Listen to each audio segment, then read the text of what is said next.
Hello friends, so good morning. Welcome to my YouTube channel Rakesh Da Study.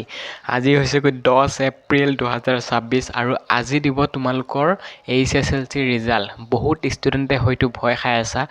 ভয় খাব নালাগে। তোমালোকৰ যি কৰ্তব্য আছিল তোমালোকে অলৰেডি সমাপ্ত কৰিলা। তোমালোকৰ হাতত যি আছিল অৰ্থাৎ এক্সাম লিখা তোমালোকে অলৰেডি এক্সাম দিলা। এতিয়া যি ৰিজাল্ট আহিব তোমালোকে সেইটো একচেপ্ট কৰিব লাগিব। তোমালোকে সেইটো চেঞ্জ কৰিব নোৱাৰা। গতিকে নিজৰ ওপৰত বিশ্বাস ৰাখা, ভগৱানৰ ওচৰত প্ৰাৰ্থনা কৰা যাতে তোমালোকে যিমান আশা কৰি আছা সিমানখিনি পোৱা।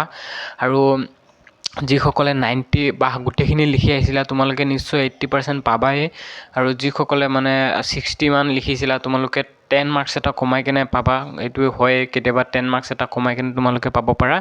আৰু তোমালোকৰ আজি ইমান বেছি ভয় খাব নালাগে। যি ৰিজাল্ট আহে তোমালোকে একচেপ্ট কৰিবা, কাৰণ চোৱা তোমালোকৰ যি কৰ্তব্য আছিলে তোমালোকে কৰিলা। এতিয়া ৰিজাল্টটো তোমালোকৰ হাতত নাই। এতিয়া কিমানখিনি ভুল হ'ব পাৰে তোমালোকে নিশ্চয় উলিয়াইছিলা যে কিমানখিনি শুদ্ধ হৈছে। যদি উলিয়াইছিলে সেইমতে পাবা।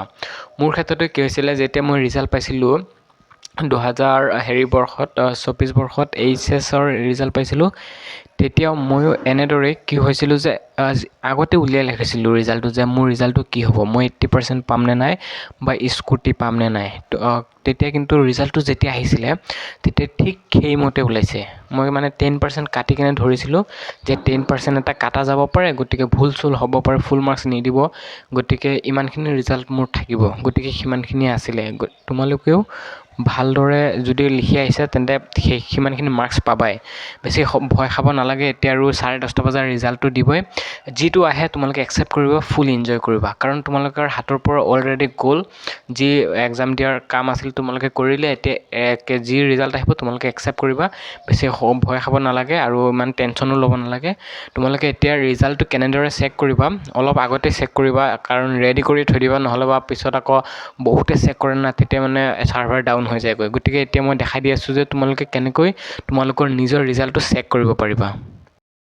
যিকোনো এটা ব্ৰাউজাৰ উলিয়াই ল'বা, এনে গুগল ব্ৰাউজাৰটো উলিয়াই ল'বা। ইয়াতে তোমালোকে চাৰ্চ কৰিবা জাগৰণ জোছ বুলি এটা মানে ৱেবছাইট আছে। তাতে মই মোৰ ৰিজাল্ট চাইছিলোঁ অতি সোনকালে। এইটো আছামিজ হৈ গৈছে, ৰ'বা মই ইংলিছ কৰি লওঁ। জাগৰণ জোছ,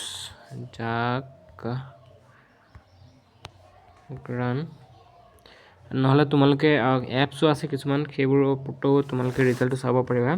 এইটো ৱেবছাইটটো তোমালোকৰ এইটো ৱেবছাইটত ক্লিক কৰি দিবা। এই ৱেবছাইটটোত ক্লিক কৰাৰ পিছত তোমালোকে এনেদৰে দেখা পাবা। চোৱা, স্কুল, কলেজ, ৰিজাল্ট, জবছ, জিকে, এনেধৰণৰ বহুত অপশ্যন আছে। তোমালোকে ৰিজাল্টত ক্লিক কৰি দিবা, কাৰণ ৰিজাল্টত ক্লিক কৰি দিয়াৰ পিছত ইয়াতে ক্লাছ 10th ৰিজাল্ট তোমালোকে দেখিবলৈ পাইছা। ইয়াতে ক্লিক কৰি দিবা। ইয়াতে ক্লিক কৰি দিয়াৰ পিছত তোমালোকে এনেকুৱা এটা ইণ্টাৰফেচ খোল খাব। ইয়াতে চোৱা লিখা আছে আছাম বোৰ্ড ৰিজাল্ট 10 এপ্ৰিল। গতিকে ইয়াতে তোমালোকে ক্লিক কৰাৰ পিছত নিজৰ ডিটেইলছখিনি দিবা, তাৰপিছত তোমালোকৰ ৰিজাল্টটো পাই যাবা। এইখিনিতে তোমালোকে যদি ডিটেইলছখিনি দি দিয়া, তাৰপিছত তোমালোকে ধুনীয়াকৈ ৰিজাল্টটো ওলাই যাব আৰু তোমালোকে শ্বেয়াৰ কৰিবা যে কোনে কিমান মাৰ্কছ পাইছা। অ'কে।